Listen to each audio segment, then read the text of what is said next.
দেখো দেখো বন্ধুরা, কি সুন্দর ফুটফুটে দুটো সাদা ইঁদুর তো সকাল সকাল অপুদের বাড়িতে এসেছে।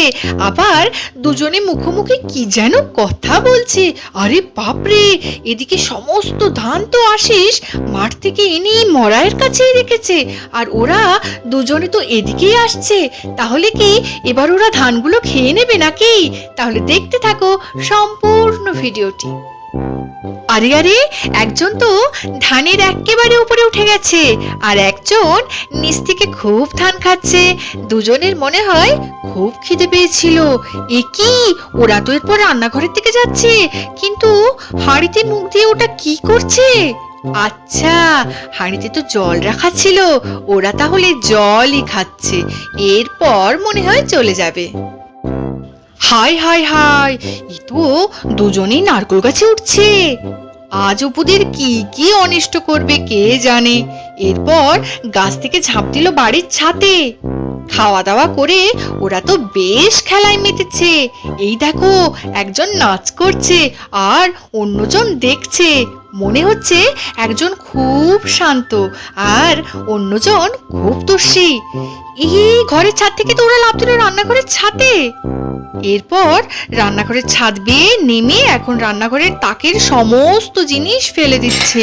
এদিকে ওদের দুজনের দস্যিপনায় লক্ষ্মী আর মঙ্গলা তো উঠে ডাকতে লাগলো। আর এই সকল শব্দ শুনে সরলা তো বাড়ি থেকে বেরিয়ে আসলো।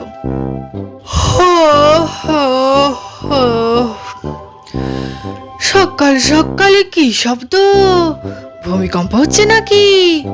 অপু আর আশিস তো ছুটে ঘর থেকে বেরিয়ে আসলো। মা, ও শোনো মা, এ কিসের আওয়াজ? মা, এ কিসের আওয়াজ হচ্ছে? ভূমিকম্প নাকি? কি জানি বাবা, এত বাসনপত্র পড়ার শব্দ, তারপর লক্ষ্মী মঙ্গলাও এত ডাকছে, বুঝতে পারছি না। এদিকেও তো কিছু দেখছি না।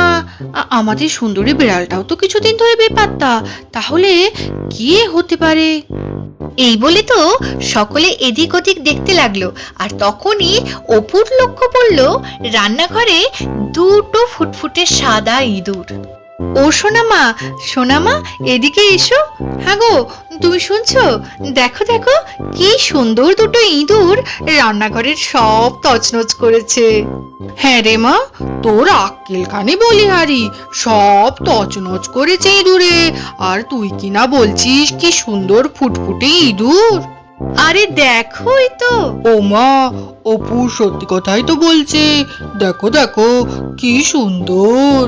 তাহলে আর কি, দুটো গরু আছে, এখন একটা সুন্দরী বেড়ালও আছে, আর আজকে আবার দুটো ইঁদুরকেও পোষ মানা দিয়ে বাড়িটাকে চিড়িয়াখানা করে তোল।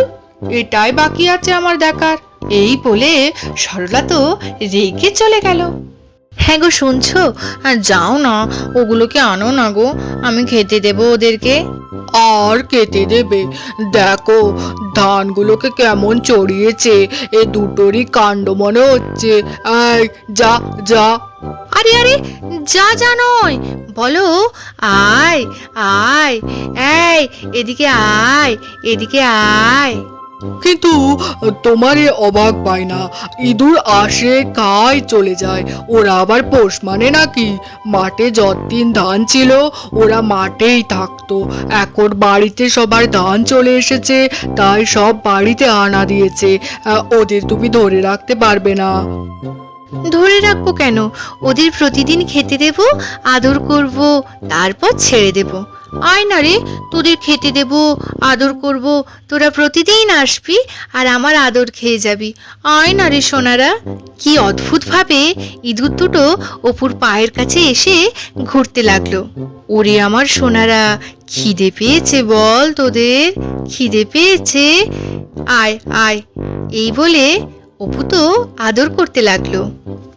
তোমার কি অদ্ভুত মায়া গো। কিছুদিন আগে সুন্দরীও তো এভাবে এসেছিল, আর প্রতিদিন আস্তে আস্তে এখন তো তোমার আদর ছাড়াও থাকতেই পারে না। তাই আমাদের বাড়িটাকেই তো নিজের ঘর বানিয়ে ফেলেছে। আর অপু তো দুটো বাচ্চাকে নিয়ে দাওয়ায় বসে খুব আদর করতে লাগলো। আমি এই ভয়টাই করছিলাম। হ্যাঁ রে, আমাদের ঘরে কি কারোর আসার উপায় নাই? এলেই তুই এমন করে আদর করবি, খাওয়াবি যে তারা এখান থেকে যেতেই চাইবে না, এখানেই রয়ে যাবে। ও সোনামা, সোনামা, রাগ করছো কেন? দেখো দেখো, এরা কি মিষ্টি। তুমি এখন এরম বলছো তো, দেখো কিছুদিন পর তোমারও এদের উপর মায়া পড়ে যাবে। ঠিক আছে ঠিক আছে, এদের এবার ছাড়, এবারে সকালের কাজে মন দে, অনেক কাজ পড়ে আছে তো। দাঁড়াও দাঁড়াও, ওদের কিছু খেতে দি। এই বলে তো আশিস বাড়ির ভেতর থেকে কিছু চালের কণা অপুকে এনে দিল। খেয়ে নে আমার বাচ্চারা। আর বাচ্চারা দেখেছো ধান খেয়ে চড়িয়ে কি অবস্থা করেছে? ওদের পেটে আর জায়গা আছে নাকি? অপু তো ওদের খাইয়ে দিল। তো বন্ধুরা, আজকের গল্পটি তোমাদের কেমন লাগলো কমেন্ট করে অবশ্যই জানিও। আর আমাদের চ্যানেলটি লাইক আর সাবস্ক্রাইব করতে ভুলো না। আমাদের চ্যানেলটি দেখতে থেকো আর সুস্থ থেকো, ভালো থেকো। টাটা।